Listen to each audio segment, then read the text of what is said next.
برصغیر پاک و ہند میں مسلمان حکمرانوں کے حد میں اکثر تعلیمی ادارے اہل علم ہی کی کوششوں سے قائم تھے، جو اپنے طور پر یا اہل ثروت کی سرپرستی سے ان تعلیمی اداروں کا انتظام چلاتے تھے۔ بادشاہ اور حکمران طبقہ بھی ان تعلیمی اداروں کی علمی و مالی اعانت اور سرپرستی کرتا تھا، لیکن ان تعلیمی اداروں کی ایک اہم خصوصیت یہ تھی کہ انہیں داخلی طور پر خود مختاری حاصل تھی۔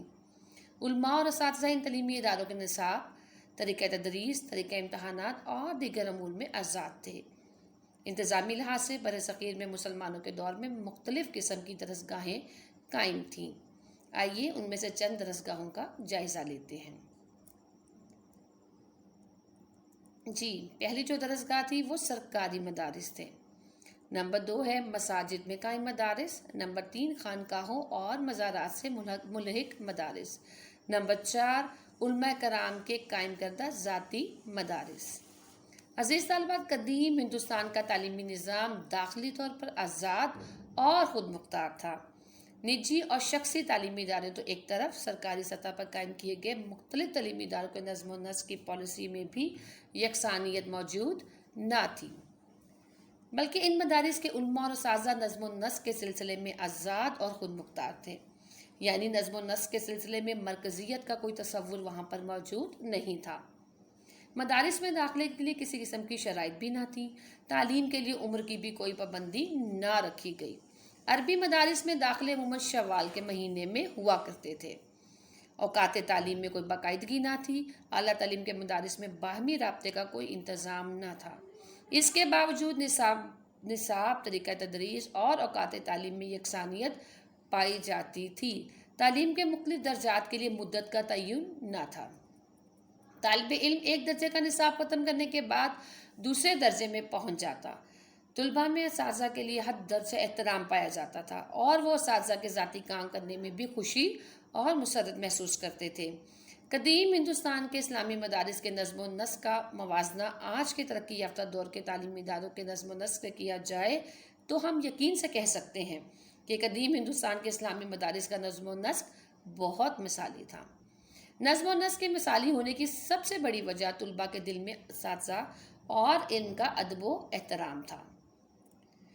انگریز کی آمد سے قبل برصغیر میں مسلمانوں کے دور کی علمی سرگرمیوں کے مطالعے سے چند اہم خصوصیات ہمارے سامنے آ جاتی ہیں۔ ہر مسجد ابتدائی تعلیم کے مرکز کے طور پر شروع میں کام آتی تھی۔ تعلیمی سہولتیں یونیورسل تھیں اور مفت فراہم کی جاتی تھیں، یعنی ایک جیسی تعلیم تھی اور کتابیں اور چیزیں جو ہیں وہ طالب علموں کو مفت میں دی جاتی۔ مفت رہائش کے علاوہ طلباء کو وظائف بھی دیے جاتے۔ مقصد تعلیم رضا الہی اور نیابت الہی کا حصول ہوا کرتا تھا۔ انگریز کی حکومت قائم ہونے کے بعد تعلیم کا مقصد سرکاری ملازمت کے لیے تیاری اور روزگار کا حصول قرار پایا۔ مسجدیں تعلیم کا مرکز نہ رہیں۔ محدود تعداد میں اسکول کھولے گئے، جس کے نتیجے میں تعلیم بھی محدود ہو کر رہ گئی اور یونیورسل نہ رہی۔ مسلمانوں کے دور میں نظام تعلیم عوامی اور آزاد تھا۔ حکمران اپنا یہ فرض سمجھتے تھے کہ تعلیم کی ترقی پر بے پناہ رقم خرچ کریں، مگر ان کے انتظامی معاملات اور نصاب میں قطعاً مداخلت نہیں کرتے تھے۔ لیکن انگریزوں نے برسر اقتدار آتے ہی بلا تفریق مذہب سیکولر بنیادوں پر مسلمانوں اور ہندوؤں کے لیے یکساں نظام تعلیم رائج کیا، تاکہ ایک مخصوص ذہنیت پیدا کی جا سکے جس سے مغربی افکار کی اشاعت ممکن ہو جائے، کیونکہ انگریزوں کا مقصد تو یہی تھا کہ مسلمانوں کو غلام بنایا جائے اور ان کی سوچ کو مسلم سوچ نہ رہنے دیا جائے، بلکہ اس کو تبدیل کر کے مغربی افکار میں جو ہے اس کو کنورٹ کر دیا جائے۔ انگریزی دور میں اردو اور فارسی کی جگہ انگریزی کو ذریعہ تعلیم بھی بنایا گیا اور مخلوط تعلیم کو رواج دیا گیا۔ مجموعی طور پر تعلیمی ماحول ایسا بنا دیا گیا کہ مسلمان جو 50% سے زیادہ تعلیم یافتہ تھے، ان میں خواندگی کی شرح کم ہوتے ہوتے پاکستان کے قیام تک 20% کی سطح سے بھی نیچے آ چکی تھی۔ تعلیم کی کمی کی وجہ سے پاکستان بے شمار قدرتی ذرائع وسائل کے باوجود معاشی اور معاشرتی طور پر دنیا میں بہت پست مقام تک پہنچ چکا ہے۔ معاشی اور معاشرتی بہتری اور ملکی ذرائع اور وسائل سے فائدہ اٹھانے کے لیے آزادانہ اور یونیورسل ایجوکیشن جو ہے وہ طلباء کے لیے بے حد ضروری ہے۔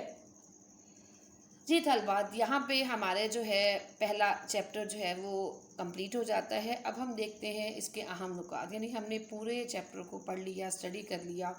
اب ہم یہ دیکھتے ہیں کہ وہ کون سے اہم پوائنٹس ہیں یا نکات ہیں جو ہم نے اس چیپٹر میں دیکھے یا سیکھ لیے۔